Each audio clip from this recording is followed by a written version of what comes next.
Farm Doctor here. Okay, I had an epiphany today. My neighbor, God bless them all, mowed my entire wheat field of rye. Oh, actually, I think this is fescue. So he mowed it all for me. Well, that gave me a lot of composting material, which I have promptly raked up at least a couple of handfuls and realized that I can now start to mulch the areas around my plants. We were completely embedded by green. I ran through here with a trimmer at first just to knock it down some, and now I have all of this available to me, this green grass, which will act as a mulch. And as I pull out the remaining weeds that are around this plant, gives me the opportunity to mulch the area. So all this green now becomes mulch against the next generation of weeds. All of that has been cut. Just don't have the strength to do all of this, which is ground cover. These are the blueberry bushes, not looking so great, but I guess they could be looking worse. We'll see. The herb looks good. The romaine lettuce, I am going to enjoy eating these guys because I have put so much work into them. Now, I still have not mulched this area yet. I may have run out of mulch material, but around here, oh boy, there was just tons and tons of green growth. So I have mulched the area to my best. Some reason this little guy will not grow, unlike his cousins, which seem to grow just fine. There must have been something wrong that I had done around this little guy. Hopefully he'll grow now. Like this. That's the same plant, same size when they went in the ground. It's like that. All right, now eggplant. Oh, yummy, yummy. These guys are going to be delicious. I hope they grow good. I may want to look up how to refertilize those guys. Tomatoes are growing wonderfully. We only lost one, and I plucked that guy last time out. But the tomatoes are growing wonderfully. I have a new sprinkler I'll have to install. I believe these are peppers here, but look at how terribly these guys got eaten. You could see right through these little fingers. Something likes little fingers every bit as much as I do because they have eaten these plants bare. So, neem oil. Unfortunately, I work so much that I don't have time for the neem oil every day, which I think I'm going to have to do in the future. Tomatoes are loving it. They are loving it. And the other vegetables over there, which I have no idea what they are, but I know they're planted, so we will find out when they grow. On the other hand, this cardboard method of ground cover has been wonderful. Absolutely wonderful. I used my trimmer, which I just got from the tractor place. Today, I trimmed the edges. The compost pile has been moved from that corner to over here, and now over here with additional grass clippings. My little garbage bag full of plastic bits overturned that was in the garden. That's why I'm getting some of this.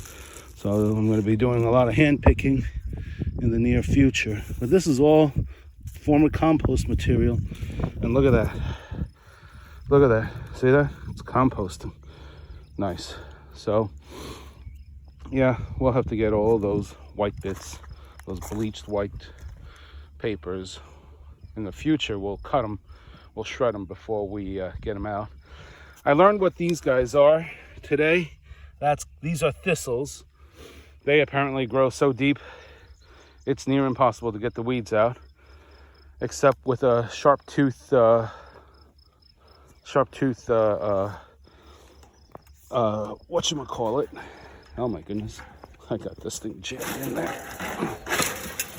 This thing is no good. The angle of this thing makes this thing near useless. I'm not entirely sure who and what designed this guy. They should have just designed it with a straight back, because you can't stick this into anything. So far, I've not found a use for this implement, but maybe one day we will.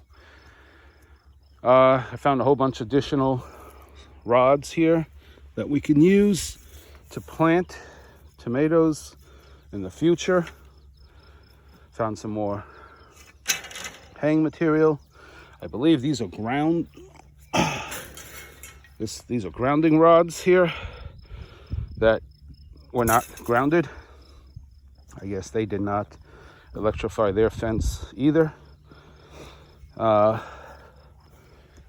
We've got another one right here that I found while gardening, and this guy should go in the corner.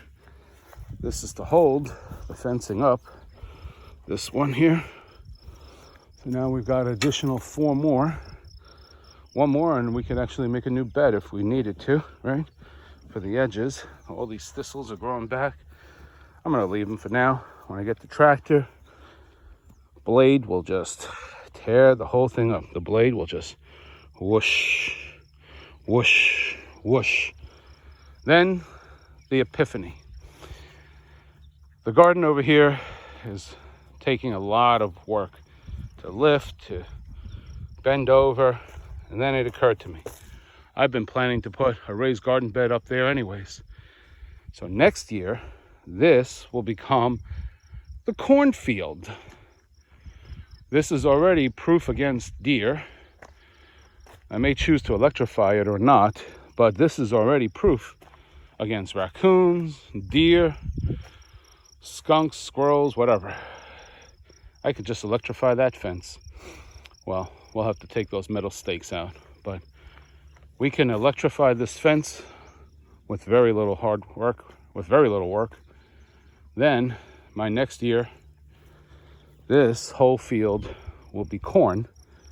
And from the back of a napkin calculation, I figured I can get about 290 heads of corn in this space. I'll open up the fence like we have right here and drive the tractor in. First mow, I'll take all the grass clippings, toss it in the ground, compost it some more. I'll have to throw compost down here later on this year, some mulch. With my future clippings of grass, I'll just dump it in this spot. And then this whole field becomes a cornfield. I already got water.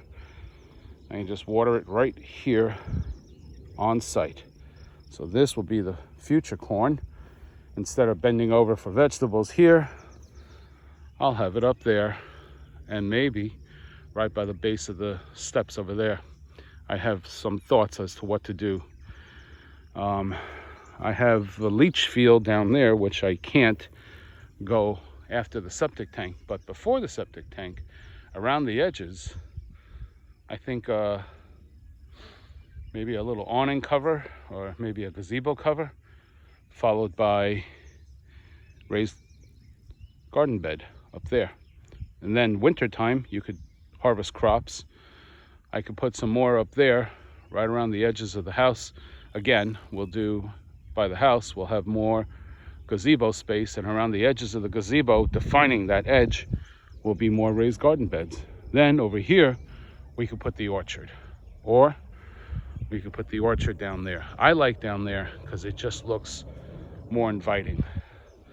Over here, I think it's too close to the edge, and boy, those deer love to eat your orchards. So we'll have to figure out how to animal proof those orchards in the future. So that's it from Farm Doctor right now. Oh, this is the stihl electric. Really nice. The good thing about it is it weighs very little. Very easy to lift. Just one finger and you can lift the whole unit up. So not bad. And it's lithium ion. I did one charge.